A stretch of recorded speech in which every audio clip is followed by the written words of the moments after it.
திருச்சபை திருநெல்வேலி திருமண்டலம் வாலிபர் ஐக்கிய சங்கம் நடத்தும் குற்றால வாலிபர் முகாம் 2025. கருத்து: மெய்காப்பாளர், பாடிகார்டு. வாலிப ஆண்கள் முகாம் ஜூலை 25, 26 மற்றும் 27. கல்லூரி மற்றும் பள்ளி மாணவிகள் முகாம் ஆகஸ்ட் 1, 2 மற்றும் 3. திருச்சபையின் வாலிப பெண்கள் முகாம் ஆகஸ்ட் 8, 9 மற்றும் 10. இடம்: ராக்கால், குற்றாலம். தலைமை: the right reverend doctor ARGST Barnabas, பேராயர், CIC திருநெல்வேலி திருமண்டலம். வாழ்த்துறை: டாக்டர் DS ஜெயசிங், முன்னாள் லே செயலர், CIC திருநெல்வேலி திருமண்டலம். செய்தியாளர்கள்: reverend doctor ED Raja Singh Elias, IEM general secretary, Bangalore, மற்றும் Mrs Suganthi Muthukumar, MS university, Tirunelveli. மருத்துவ ஆலோசனை: பெல்பின்ஸ் மற்றும் ஜெயராஜ் அன்னபாக்கியம் மருத்துவமனை மருத்துவர்கள். பதிவு கட்டணம் ரூபாய் 200 மட்டுமே. படுக்கை, பைபிள், தண்ணீர் பாட்டில் கொண்டு வரவும். யாவரையும் அன்புடன் அழைக்கும் ரெவரண்ட் G. எமில்ராஜ் மோசஸ் பாலசிங், இயக்குனர் அண்ட் செயலர், TDOA.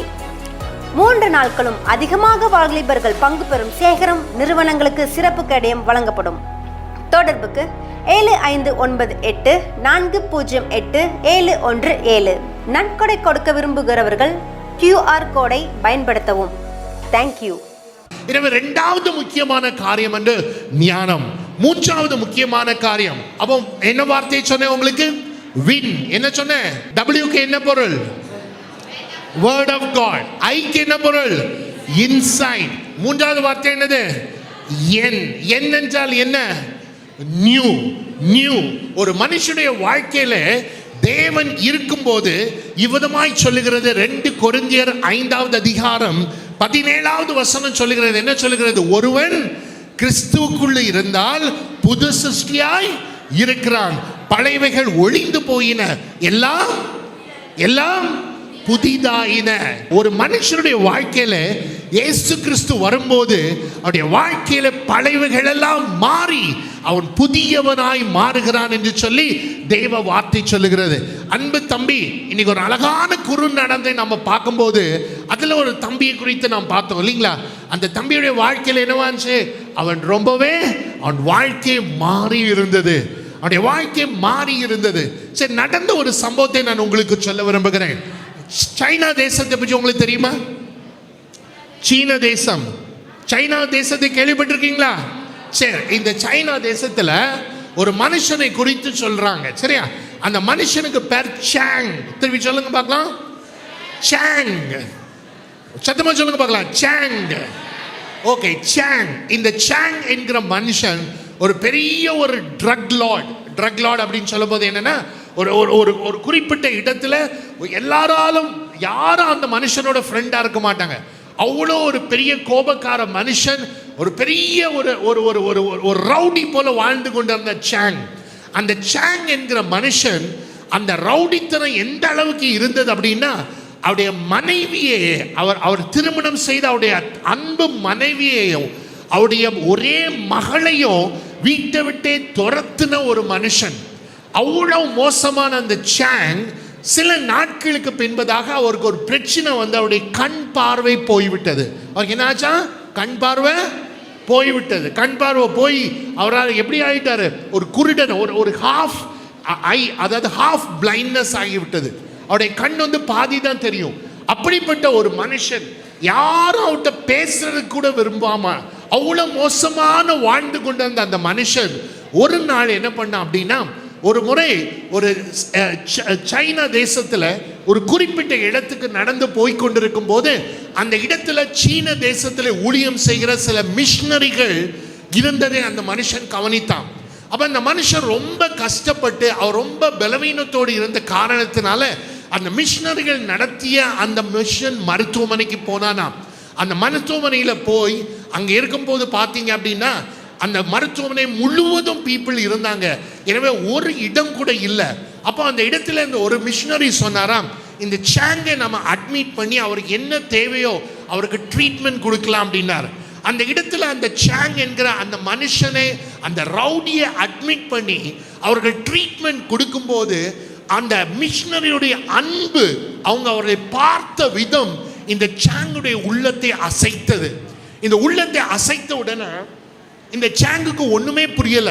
நான் இவ்வளவு மோசமான மனுஷன், என்ன ஊர்ல யாரும் மதிக்க மாட்டாங்க, ஆனா என்ன இவ்வளவு நேசிக்கிறாங்களே அப்படின்னு சொல்லிட்டு அந்த மனுஷனை என்ன பண்றா அப்படின்னா, அந்த மனுஷன் அந்த மிஷனரிகள் ஒவ்வொரு நாளும் காலையில கூடி ஜெபம் பண்றத, அவங்க கூடி வேதத்தை வாசிக்கிறத கவனிக்கிறார்.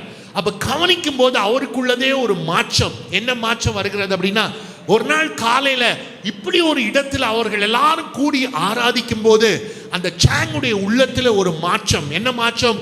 ஏதோ ஒரு ஆண்டவர் அவங்க நேசிக்கிறாங்க, ஏதோ ஒரு ஆண்டவரை அவங்க ஆராதிக்கிறாங்க, அந்த ஆண்டவர் எனக்கும் வேணும் அப்படின்னு சொல்லிட்டு சாங் என்கிற அந்த ரவுடி அதே இடத்துல அந்த மனுஷன் ஆண்டவருக்கு என்று தன் வாழ்க்கையை ஒப்பு கொடுக்கிறான். இப்ப இந்த சாங்குக்கு ஆண்டவரை அறிந்து விட்டான். இயேசுன்னு சொல்லுகிற ஒரு மனிதர் உண்டு என்பதை அறிந்து விட்டான். ஆனா அவரை குறித்து அறிந்து கொள்வதற்கு ஒரு விருப்பம். எனவே என்ன பண்ணனா, சில நாட்கள் அந்த இடத்துல தங்கி இருந்து அந்த அவங்க ஆண்டவரை குறித்து சொன்ன எல்லாவற்றையும் கேட்டு விட்டு கொஞ்சம் ஆண்டவரை குறித்து அறிந்து விட்டு அவன் ஒரு நாள் காலையில அந்த மிஷன்ல இருக்கக்கூடிய மிஷனரிஸ் பார்க்கும்போது அந்த சாங் காணல. எங்க போயிட்டாரு சாங்? தேடி தேடி பார்த்தாங்க, காணல. சாங் போய்விட்டார். சில நாட்களுக்கு பின்பதாக அந்த மிஷனரி 50 கிலோமீட்டர் தொலைவில் ஒரு இடத்துல போய் அங்க ஏதோ ஒரு புதிதாக ஒரு ரவுடி ஆண்டவரை ஏற்றுக்கொண்டு விட்டதாகவும், அந்த இடத்துல ஒரு புதிய சபை நிறுவப்பட்டதாகவும், அந்த இடத்துல அநேகர் ஆண்டவரை கூடி ஆராதிக்கிறாங்க அப்படின்னு சொல்லி கேள்விப்பட்டு அந்த இடத்துல அந்த மிஷனரிஸ் போனாங்களா. அந்த மிஷனரிஸ் போய் எங்க பார்த்தா எல்லாரும் அதிர்ச்சி விட்டது. அந்த இடத்துல ஊழியம் செய்து கொண்டு வந்தது யார் தெரியுமா? அதே சாங். யார் ஊழியம் செய்துட்டு இருந்தா? சாங். ஒரு ரவுடி என்று சொல்லி அந்த ஒழிக்கப்பட்ட அந்த சாங்கை கர்த்தருடைய அன்பு சந்தித்தபடியினால அந்த மனிதன் கர்த்தரை குறித்து மற்றவர்களுக்கு வைராக்கியமாய் பிரசங்கிக்க ஆரம்பித்தான். அந்த சாங்குக்கு ஒரு அடைமொழியா சொன்னாங்க பிளைண்ட் சாங் அப்படின்னு சொல்லி. இப்படி அவர் ஊழியம் செய்து கொண்டு அநேகருக்கு ஆண்டோடைய வார்த்தையை சொல்லி கொண்டிருந்த அந்த நாட்களிலே திடீரென்று சொல்லி கியோன்சாங் அப்படின்னா சீன தேசத்துல ஒரு ஊர். அந்த ஊர்ல அவர் ஊழியம் செய்யும் போது பாக்சர் ரெபெல்லியன் அப்படின்னு சொல்லிட்டு ஒரு பெரிய கலவரம் ஏற்பட்டது சீன தேசத்துல.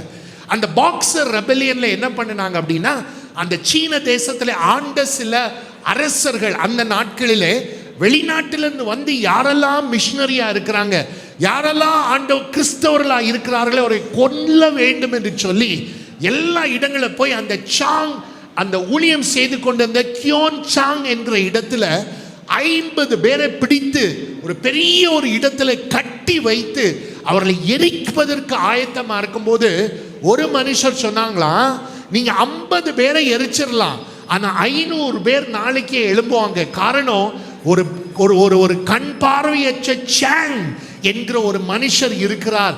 அந்த மனுஷன் தான் அநேகரை ஆண்டவருக்குள்ளதாய் நடத்துகிறார் அப்படின்னு சொல்லிட்டு அப்ப எல்லாரும் அந்த இடத்துல கொலை பண்ண போனீங்கன்னு சொன்னாங்க. இந்த 50 பேரை விடணும் அப்படின்னா அந்த சாங்கை கொண்டு வாங்க அப்படின்னாங்க. உடனே போய் அந்த சாங்கை கொண்டு வந்தாங்க. அந்த சாங்குக்கு கண்ணு தெரியல. எல்லாரும் அதிசயப்பட்டாங்க. ஒரு ரவுடியாக இருந்த மனுஷன் ஆண்டவருக்கு இந்த வைராக்கியமாய் நிற்கிறானே. அப்ப அந்த சாங்கை பிடித்து அந்த சாங்கை ஒரு இடத்துல வைத்து விட்டு, நீ ஆண்டவரை மறுதலித்தா உன்னை நாங்க தப்பிக்க விட்டு விடுவோம், ஆனா நீ ஆண்டவரை மறுதலிக்கல அப்படின்னா இந்த நாள்ல உன்னை நாங்க கொல்லுவோம் அப்படின்னாரா. அந்த சாங் அந்த இடத்துல முழங்காற்படியிட்டு ஆண்டவரை நோக்கி ஜபிக்கும் போது சொன்னாரா, எந்த சூழ்நிலையிலும் இந்த ஆண்டவரை என் வாழ்க்கையில நான் மறுதலிக்கவே மாட்டேன்னு சொல்லி. கடந்த சம்பவத்தை சொல்றேன் தம்பி. அந்த பிளைண்ட் சாங் என்கிற அந்த மனிதனை அதே இடத்துல அவர்கள் கொன்றார்கள். அந்த இடத்துல ஒரு இரத்த சாட்சியாய் மரித்தார். ஹல்லேலூயா, ஹல்லேலூயா. தம்பி தங்கச்சி, இந்த மனுஷன் எப்படிப்பட்ட ஒரு மனுஷன் தெரியுமா? ஒரு ரவுடியாக இருந்தவர். ஆனா கர்த்தருடைய அன்பு அந்த மனுஷனை சந்தித்த பிறகு எப்படிப்பட்ட ஒரு மோசமான மனுஷன் அப்படின்னா, தன்னுடைய மனைவியை வீட்டு விட்டே துரத்தினவர், தன்னுடைய ஒரே மகளை சித்திரவதை செய்து வீட்டை விட்டு தொலைத்தினார். அவ்வளவு மோசமான மனுஷன். ஆனால் கர்த்தருடைய அன்பு சந்தித்தது. அந்த மனுஷன் ஒரு புதிய மனுஷனாய் மாறினான். தம்பி, நீ எப்படிப்பட்ட சூழ்நிலையில இந்த மத்தியான நேரத்தில் உட்கார்ந்திருக்க எனக்கு தெரியாது. ஆனா கர்த்தர் கர்த்தருக்கு உன் வாழ்க்கையை நீ ஒப்பு கொடுத்தா உன் வாழ்க்கையை கர்த்தர் புதிதாய் மாற்ற விரும்புகிறார். ஹல்லேலூயா.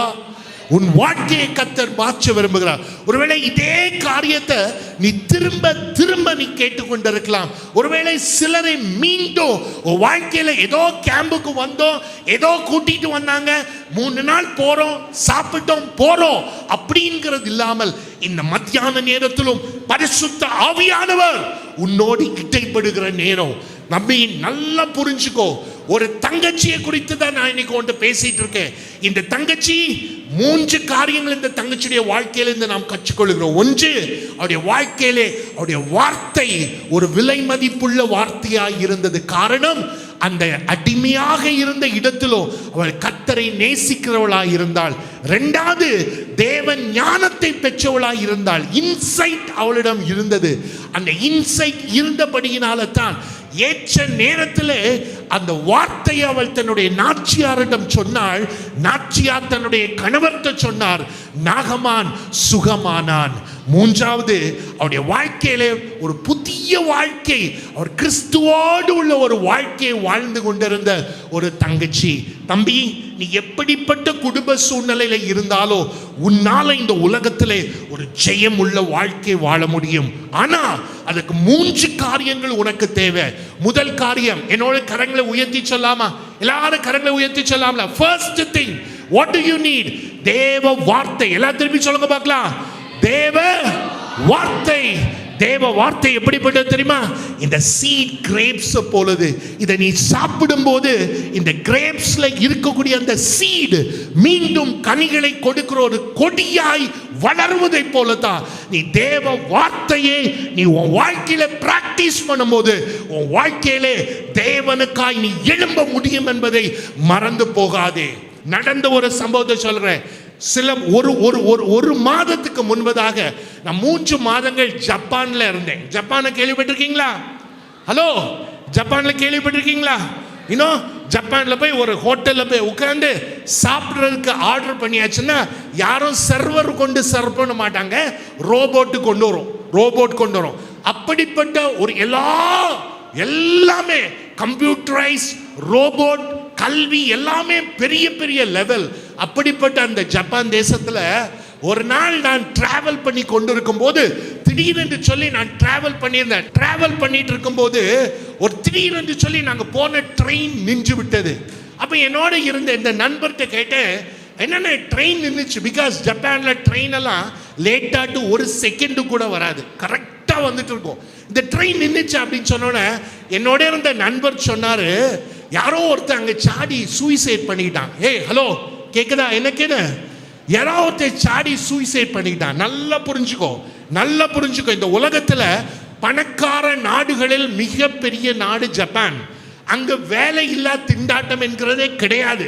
நீ என்ன படிச்சிருக்கிறியோ உனக்கு வேலை ஈஸியா கிடைச்சிரும். வேலை இல்லா திண்டாட்டம் கிடையாது, பைசாக்கு பிரச்சனை கிடையாது. அங்க இருக்கவங்க எல்லாம் குறைஞ்ச வயசே 90, 95, 100. அங்க இருக்கவங்களுக்கு பலவீனங்கள் கிடையாது. இப்படிப்பட்ட சூழ்நிலையில ஆனா அங்க ஒவ்வொரு நாளும் ஜனங்கள் செத்து கொண்டிருக்கிற காரியம் என்ன தெரியுமா? சூசைட். தம்பி, என் மனைவி ஒரு மருத்துவர். என் மனைவி வேலை பார்க்கிற மருத்துவமனையில அங்க இருக்கக்கூடிய அந்த சைக்காட்ரி வார்டு ரொம்ப பாப்புலரான வார்டு.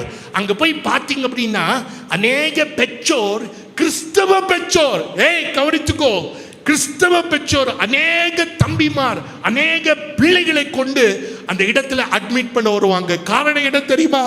தேவ வார்த்தை இல்லாத ஒரு சூழ்நிலை. உன் கையில எனக்கு திரும்ப சொல்றேடா, அனுபவித்து சொல்றேடா. பைபிளோட டைம் ஸ்பெண்ட் பண்ணாம ஏதோ வாரம் ஒரு நாள் சண்டே கிளாஸ் போகும்போது, இல்லைன்னா யாராவது ஒருத்தர் கூப்பிடும் போது வேதத்தை எடுத்துக்கொண்டு போகாத. இந்த வேதம் உன் வாயில இருந்தா நீ ஒரு நாளும் டிப்ரெஷனுக்கு போக மாட்ட. ஹல்லேலூயா, ஹல்லேலூயா. தம்பி, இந்த மத்தியானம் நீ எதுவும் எடுக்க வேண்டாம்டா. But you decide to spend time with God's word. கர்த்தருடைய வார்த்தையோடு நேரத்தை செலவழிக்க கற்றுக்கொள். என் வாழ்க்கையில நான் சொல்றேன்டா, நானும் இங்க இருக்க நிறைய தம்பிமார போலதான். I was born in a village environment. நானும் பெரிய படிச்சவெல்லாம் கிடையாதா. பட் ஆண்டவருக்கு வார்த்தையோடு நேரத்தை செலவழிக்கும் போது தேவன் எனக்கு என்னத்தை தந்தார் தெரியுமா? ஞானத்தை தந்தார். ஹல்லேலூயா. இந்த இடத்துல தோத்து தொப்பட்டை அடிச்சிட்டு இருக்கேன்னு சொல்லிட்டு இருக்க பத்தியா, இங்க கொஞ்சம் பேர் இருக்க பத்தியா, என்னது மேக்ஸ் தெரியல, சயின்ஸ் படிக்க தெரியல, அது தெரியல, இது தெரியல. கர்த்தருக்கு வசனம் என்ன தெரியுமா சொல்லுகிறது? என்ன சொல்லுகிறது? கர்த்தர், திருப்பி சொல்ல பார்க்கலாம், கர்த்தர் ஞானத்தை தருகிறவர். திருப்பி சொல்ல பார்க்கலாம், கர்த்தர், கர்த்தர் ஞானத்தை தருகிறவர். தம்பி, இந்த ஞானம் யாருக்குள்ளது தெரியுமா? ஆண்டவருக்கு பிள்ளைகளுக்குள்ளது. இந்த உலகத்துல அரிய கண்டுபிடிப்புகளை கண்டுபிடித்தவர்கள் கிட்டத்தட்ட 65% யார் தெரியுமா? ஜூஸ், யூதர்கள். ஏன் யூதர்கள்? தேவனால தெரிந்து கொள்ளப்பட்ட அந்த ஜனம், தேவ ஞானம். இந்த ஞானம் யாருக்கு உண்டு தெரியுமா? தேவனுடைய பிள்ளைகளாகிய உங்களுக்கும் எனக்கும் உண்டு. எல்லாம் கரங்களை உயர்த்தி சொல்லுவோமா? தேவ ஞானம் எனக்கு உண்டு. தம்பி, நாம ஒருவேளை ஒரு பாடத்துல தோத்து போகலாம் தம்பி, ஆனா சோர்ந்து போக கூடாது. தேவனுடைய சமூகத்துல போய் தேவனுடைய வசனத்தை எடுத்து நம்முடைய வாழ்க்கையில உரிமையாக்கி சொல்லும் போது தேவனுடைய ஞானத்தை நாம் பெற்றுக்கொள்வோம் என்று மறந்து போக கூடாது. மூன்றாவது காரியம் என்னவென்றால், நானும் நீயும் ஒரு புதிய மனிதனாய் மாறுவோம். ஹல்லேலூயா. தேவன் நம்முடைய வாழ்க்கையில இருக்கும்போது நம்ம எப்படிப்பட்ட மனுஷனா இருக்கோம் சொல்லுங்க பார்க்கலாம். I am a new creation. திருப்பி சொல்லுங்க. எல்லாம் புதிதாயின. சொல்லுங்க பார்க்கலாம், எல்லாம் புதிதாயின. நீ ஒருவேளை இந்த கேம்ப்ல நீ வந்து நீ ஆண்டவருக்கு நீ வாழ்க்கையை ஒப்பு கொடுத்து இந்த நாட்களை திரும்பி போயானால் இந்த வார்த்தை உனக்குரியது. தேவன் ஒரு புதிய மனிதனாய் இந்த இடத்திலிருந்து நீ திரும்பி போகிற என்று சொல்லி மறந்து போகக்கூடாது. எனவே இந்த மத்தியான நேரத்தில் நம்மிடத்துல நம்முடைய ஞாபகப்படுத்துகிற 3 காரியங்கள். முதல்ல நம்ம எல்லாரும் எழுந்து நிற்போமா?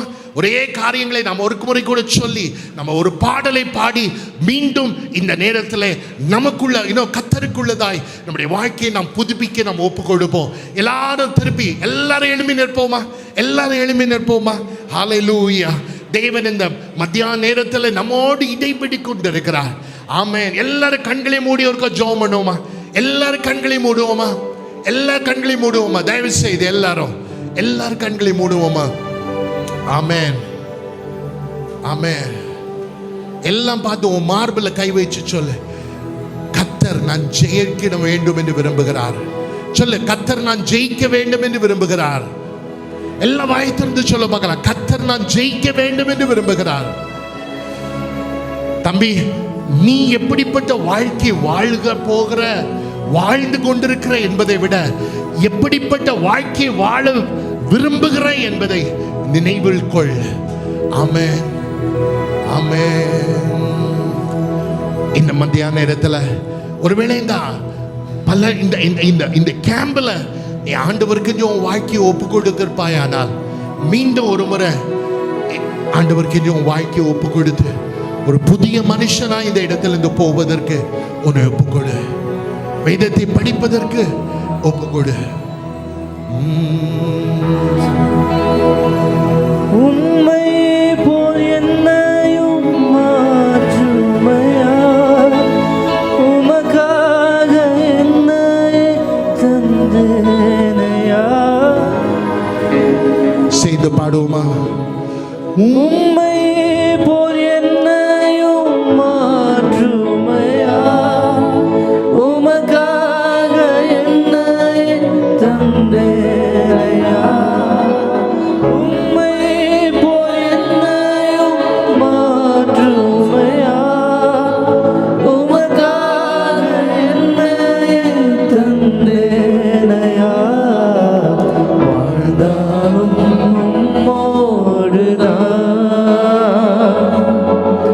மரித்தாலும் உம்மோடுதான்,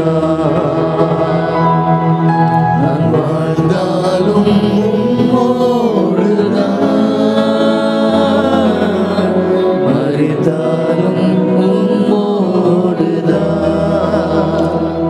நாகமான்க வீட்டில் வேலைக்காரியா இருந்த அந்த தங்கச்சி அடிமைப்படுத்தப்பட்ட அந்த இடத்திலும் கர்த்தருக்காய் வாழ்ந்தா.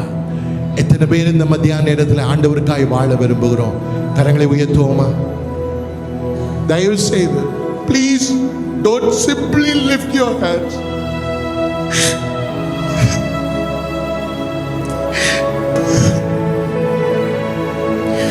தம்பி வாய் திறந்து சொல்லுவேன், ஆண்டவரிடம் உமக்காக வாழணும்.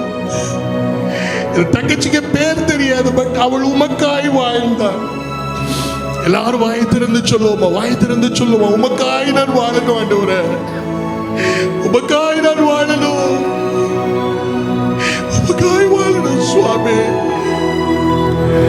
உம்மை போல என்னையும் சேர்ந்து பாடுவோமா.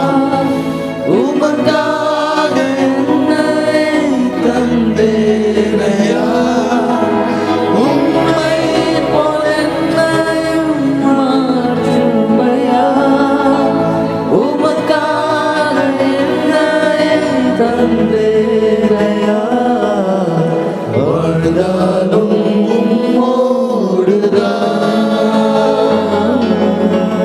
மரித்தாலும்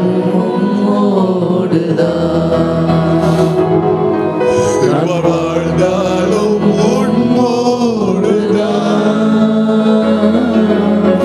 மரித்தாலும் தம்பி 3 காரியங்களுக்காக நாம் ஜெபம் பண்ண போறோம். உன் கையில பைபிள் இருந்தா தயவு செய்து அந்த வேத புத்தகத்தை எடு. முதல்ல நாம ஜெபம் பண்ண போகிற காரியம், ஆண்டவரே இந்த வேதத்தை நேசிக்க எனக்கு கற்றுத்தாங்கப்பா. எவ்வளோ நேரம் டிவி பார்க்கிறேன், மொபைல் பார்க்கிறேன், பைபிளை எனக்கு விருப்பமே இல்லை ஆண்டவரே.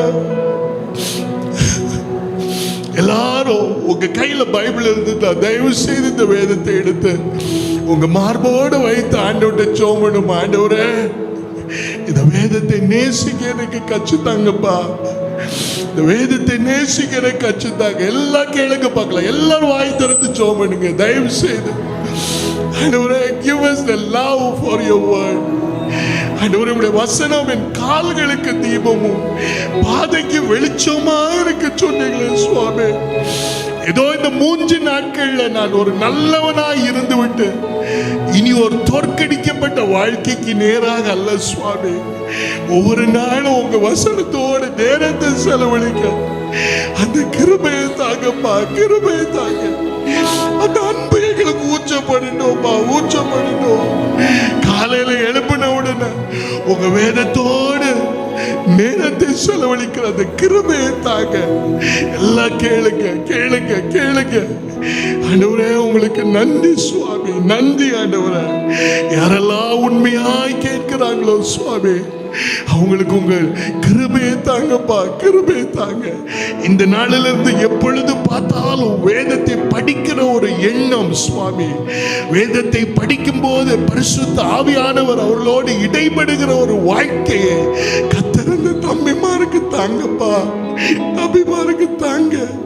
ஒரு பிளம்பராக சுவாமி கல்வி அறிவற்ற ஒரு ஸ்மித் விகில்ஸ்வர்த் இரவு பகலாய் சஞ்சரிக்கிற ஒரு அனுபவத்தை கொடுத்தீரே, அந்த அனுபவம் எங்க தம்பிமாருக்கு உண்டாகட்டும்ப்பா. எங்க தம்பிமாருக்கு உண்டாகட்டும். ஹல்லேலூயா. நன்றி நன்றி.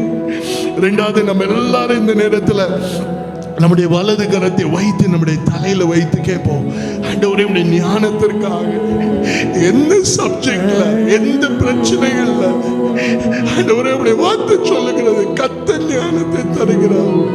யார்கிட்ட போவோம் சுவாமி, உங்க ஞானத்தை தாங்கப்பா, உங்க ஞானத்தை தாங்க ஆண்டவரே, உங்களுடைய ஞானத்தை தாங்க.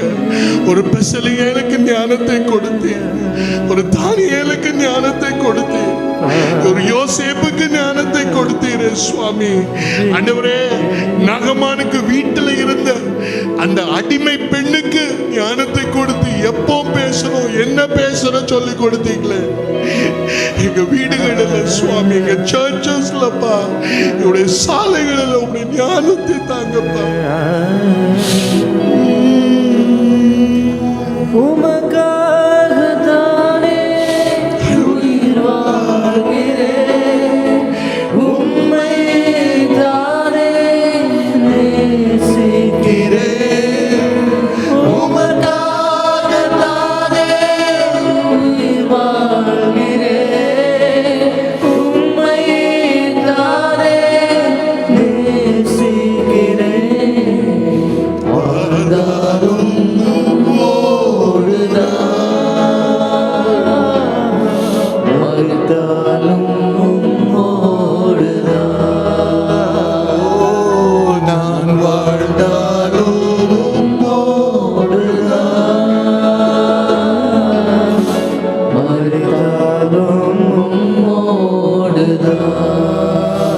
கடைசியாக நம்ம ஜோமன போகிற காரியம் ஒரு புதிய சிருஷ்டி, ஒரு புதிய சிருஷ்டி. தம்பி ஏதோ குச்சாலுக்கு வந்தோம் போனோம் இல்ல, நீ கிறிஸ்துவோடு போகிற. You go with the God who makes you new every day. எல்லாம் முழங்கார் படிடுவோமா? 2 நிமிடங்கள் நம் முழங்கார் படிக்கிட்ட அப்படியே வாழ்க்கையை நாம் கத்தருக்கு நான் படிப்போம். பிரியமானவர்களே, முழங்கார் படிக்கிட்ட ஆண்டவர்கிட்ட கேளு. ஒருவேளை எப்படிப்பட்ட சூழ்நிலை இல்லை நீ திணறிக் கொண்டிருக்கிறாயோ, கொஞ்சம் பேருக்கு ஆசா பாசங்கள், எப்ப பார்த்தாலும் படம் பார்க்கணும். கொஞ்சம் பேருக்கு பண்றது தப்புன்னு தெரியுது, தவறான உறவுகள். கொஞ்சம் பேருக்கு இன்னும் பார்க்க கூடாத படங்கள், அருவருக்கத்தக்க படங்களை பார்த்து பார்த்து சீரழிந்து கொண்டிருக்கிற தம்பி, இந்த நாளில் கர்த்தர் உன்னை தான் தேடி வர்றார்.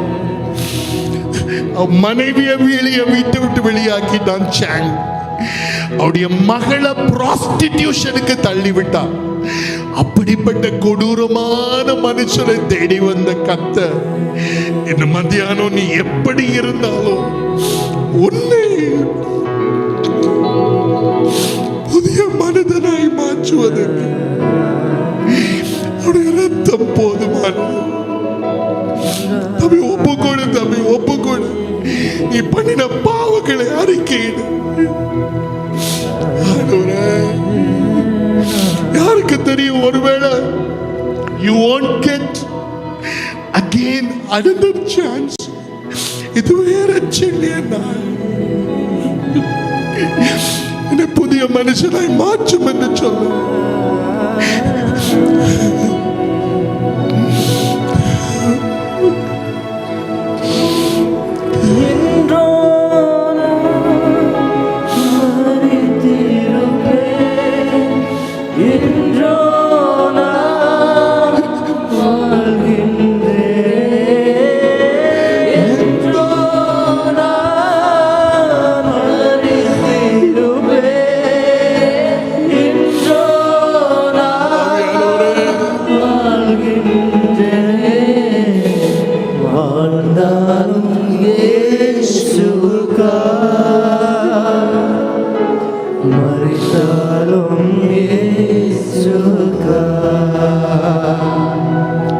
நான் வாழ்ந்தாலும்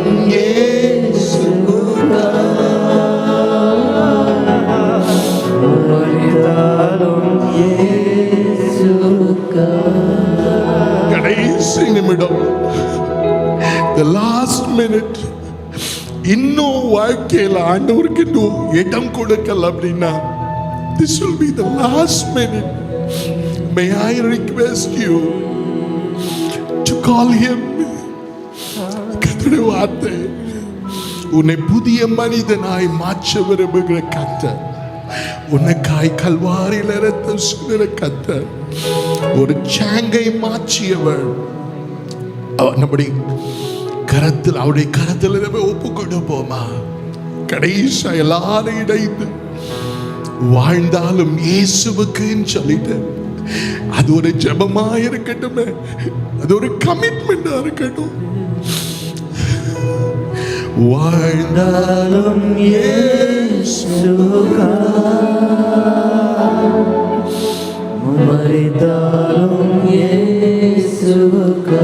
சேர்ந்து எல்லாரும் சொல்லுவோமா? வாழ்ந்தாலும்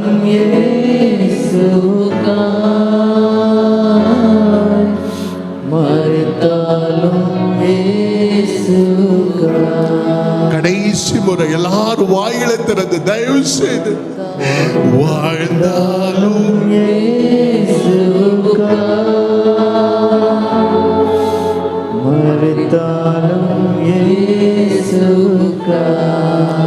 எங்கள் அன்பு தகப்பனே,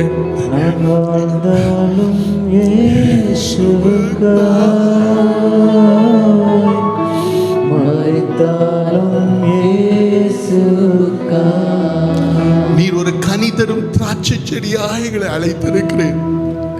ஆண்டவரே, இந்த நாள் இந்த தங்கச்சியை போல இருக்கின்ற இடத்துல சுவாமி உமக்கென்று வாழ கர்த்தர் நீர் அவளை தெரிந்தது கொண்டு போல எங்கள் ஒவ்வொருவரையும் நீ தெரிந்தெடுத்திருக்கிறேன் சுவாமி.